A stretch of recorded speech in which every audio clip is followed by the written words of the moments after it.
Tem mais uma dúvida aqui sobre os apócrifos. O David está falando aqui o seguinte: em relação aos apócrifos, o livro de Enoque é uma escrita mitológica?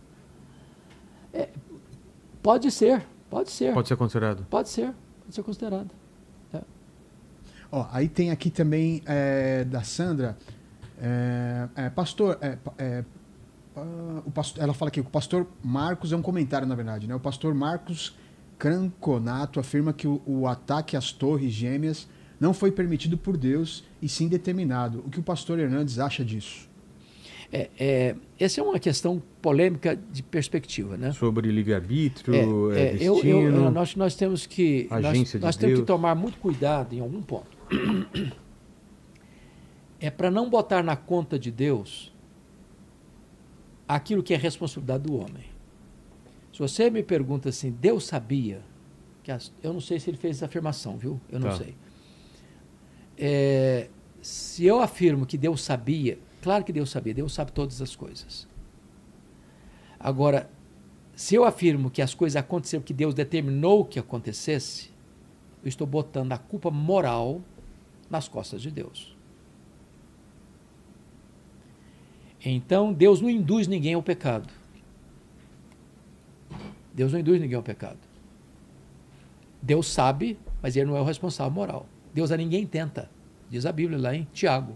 A ninguém tenta. Então, o fato de Deus ser soberano não anula o fato de o homem ser responsável. A soberania de Deus e a responsabilidade humana são duas linhas paralelas que caminham. O homem é responsável e Deus é soberano. Agora, se a pessoa pergunta, Deus foi colhido de surpresa? Deus nunca é colhido de surpresa. Deus se surpreendeu? Deus não se surpreende. Deus é o agente moral do ato? Não. Deus não é o autor do pecado, Deus não é agente do pecado. O homem é responsável pelo seu pecado. Da mesma forma, a gente pode culpar o demônio ou é o homem também que é o responsável? Não. Veja bem. Você tem, com a queda do mundo angelical... O Lênin, acontece alguma coisa aqui de equipamento, ele joga a culpa no demônio. Deu problema na câmera, Lênin, você não ajustou a câmera. Foi o demônio que me tentou aqui. Você está falando coisa na brincadeira, Vilhena? Não é? Tem muita gente que joga na conta do demônio, né? Mas tem muita gente dessa teologia. O cara dá uma... Traiu o demônio. Tropeçou no meio da rua, arrancou a unha do dedão do pé, é o demônio. Acho que Satanás fala, velho, isso não tem nada a ver com esse negócio. Muita coisa para fazer ao mesmo tempo, né? Deixa eu lhe dar um exemplo clássico que eu dei até domingo. Chegou uma senhora no meu gabinete, uma médica, uma pessoa instruída. Falou, pastor, eu vim aqui para o senhor orar pelo meu pai. Eu falei, mesmo, qual é o problema do seu pai? Eu queria que o senhor orasse. Meu pai está com um demônio do adultério. Demônio do adultério. Gostei dessa. Eu disse, olha, filha, é claro que o demônio é tentador. Ele fica aí... Te dando as oportunidades. Oportunidades, botando situações. Até Jesus foi tentado então, isso no deserto. Agora, adultério, a Bíblia chama de pecado da carne, obra da carne. Então, seu pai não precisa de libertação, seu pai precisa de arrependimento. Enquanto não arrepender, ele vai continuar. Claro, porque é fácil, eu chamo isso de teologia freudiana. O que é teologia freudiana? Você lembra que Freud, na sua análise, ele diz que os problemas são halógenos e não autógenos. A palavra halos no grego é outro. Então, quando eu digo meu problema é halógeno e não autógeno, estou dizendo que eu errei, porque o fulano é culpado. Eu não sou culpado, sou uma vítima.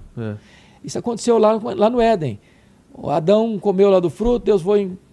Jogou a culpa na mulher. Senhor, é a mulher que tu me deste. Aliás, o problema é o senhor me deu essa mulher. Se o senhor não tivesse me dado essa mulher, eu não estava encrencado agora. Aí foi na mulher. Foi na mulher. Não, culpa é da serpente. Culpa é da serpente. Ou seja, o ser humano, ele quer transferir a responsabilidade para o outro. O problema é o outro. São os problemas halógenos. Não, nossos problemas são autógenos. Eu sou culpado.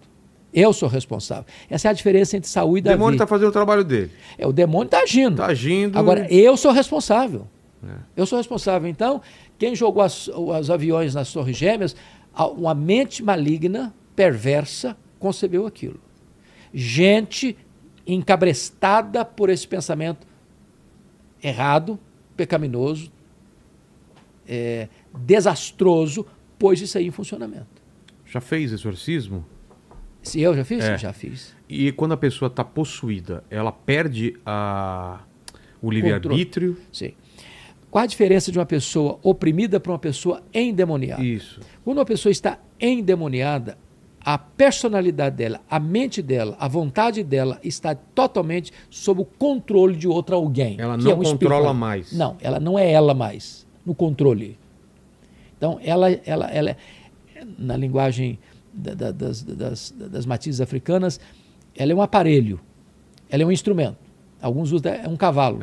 A pessoa está agindo sob a influência desse ser maligno. Que está montado em cima dela, está dominando a mente dela, controlando a fala dela, as ações dela. E ela precisa ser, aí sim ela precisa ser liberta. Liberta. E na tua experiência, você pode contar alguma experiência de exorcismo? Posso. Porque muita gente pode entrar em pânico. Pô, então o demônio tem permissão de entrar numa pessoa? O que a pessoa fez para ter essa permissão? Ou pode ser qualquer pessoa? Então veja bem. É claro que a pessoa dá brecha. O demônio não tem permissão de entrar em uma pessoa se ela não der brecha. Você está andando aqui. Agora, uma pessoa que dá brecha corre risco, sim. Então, deixa eu contar um caso. Tá. Foi dramático. Aconteceu lá em Vitória, no Espírito Santo. Nós estávamos num grande congresso e com mais de 3 mil pessoas. Era um congresso de avivamento na época. E no meio do culto, lá no meio da multidão, uma pessoa deu um grito muito cavernoso.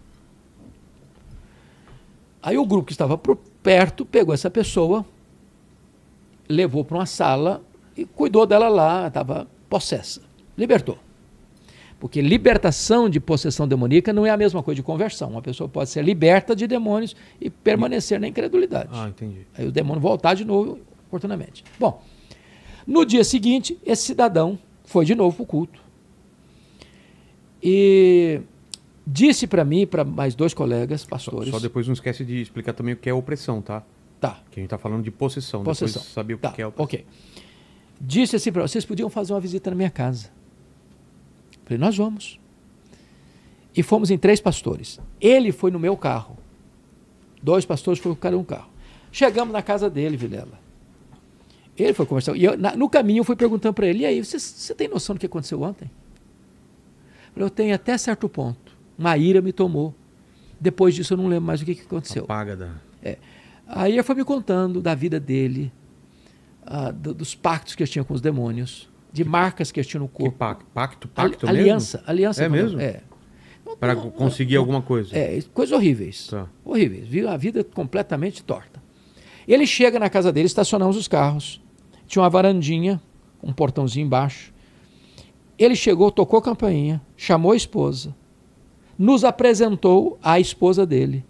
Terminada a apresentação, ele deu um salto da rua para dentro da varanda dele, arrancou a camisa, abriu os braços e disse, agora vocês estão no meu território, agora eu quero saber se vocês têm poder mesmo. E esse homem partiu para cima de nós com violência. Com violência. E repreendendo em nome de Jesus. Lá pelas tantas, ele foi lá dentro do quintal e fez um ponto cruzado com garrafas de cerveja vazia. O que é um ponto cruzado? É uma espécie de invocação de reforço dos demônios. Mas desenho no chão, você está falando? No chão, bota garrafas estrategicamente colocadas. Formando o quê? Formando uma questão de ponto cruzado. Tá. E essa batalha durou cerca de 1h30. Esse homem não aguentava mais. Suado, mas com a força de um leão. Lá pelas tantas, ele veio para a rua, já tinha uma multidão em frente à casa, e o demônio jogou no chão, numa raiz que sobressaltava na calçada, ele batia a cabeça ali, a gente repreendia, ele levantava. Depois de 1h30, quem estava liderando esse exorcismo dele, disse para mim e para o outro colega, assumem porque eu estou muito cansado. Aí o demônio falou na boca dele assim, tá com medo? Não está aguentando? Aí nós falamos para o colega, dá ordem para sair agora. E quando o demônio foi embora, a caça de demônios foi embora, esse homem estava tão cansado que ele não conseguia ficar em pé sozinho. Totalmente exausto. Aí ele foi lá no quintal dele e nos mostrou um templo de adoração aos demônios. Nossa. Esse homem foi liberto, mas ele não se converteu. Eu encontrava com ele na rua, que acontece? ele mudava de calçada. quando a pessoa não se converte, expulsa o demônio, vem 7? 7, pode vir 7, a segunda estágio ser pior que o outro.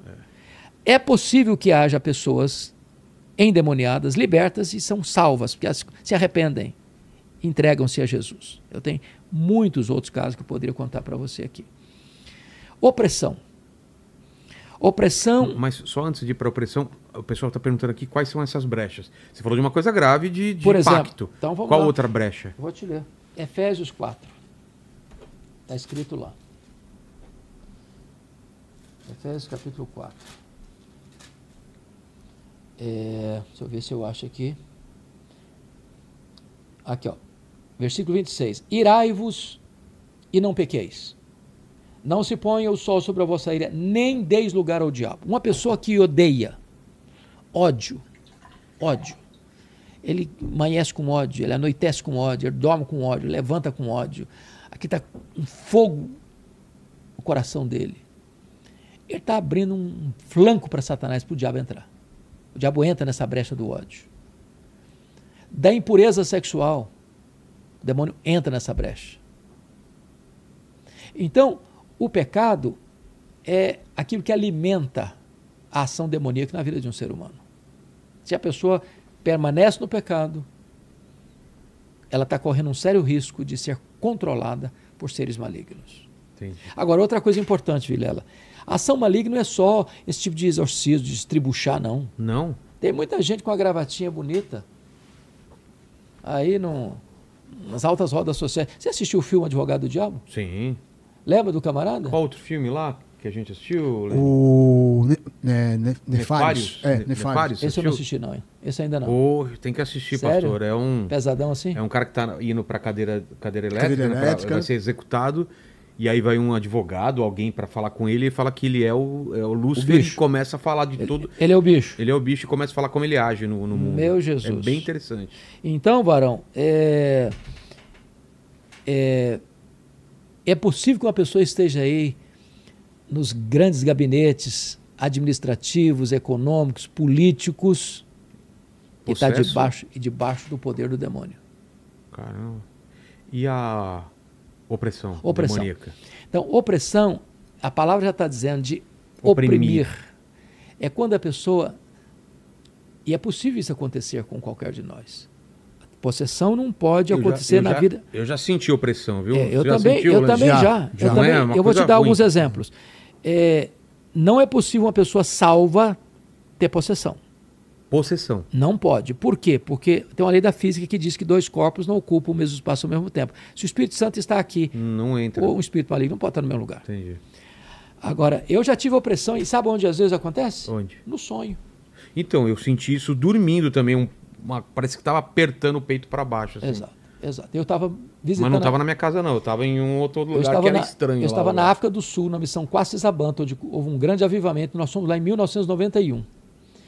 E a coisa era tão forte que eu acordava sobressaltado e se eu fechasse os olhos, a cena continuava em sequência. Nossa. E isso por 3 noites consecutivas. E o que você via?